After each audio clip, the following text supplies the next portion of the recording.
secure yung anointing na yun, manatili ka sa Diyos. Ang anointing po, mamaya hindi po matatapos after ng ngayong February 1. Tuloy-tuloy po yan. Remain in the Lord.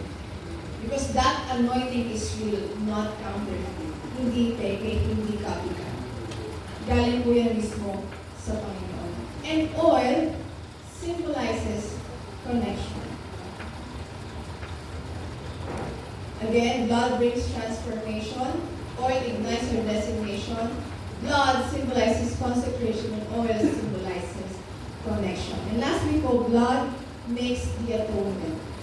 Oil makes it permanent. Ulitin ko po. Blood makes the atonement. Oil makes it permanent.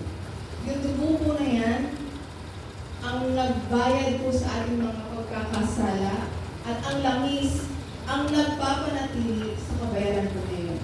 The oil makes it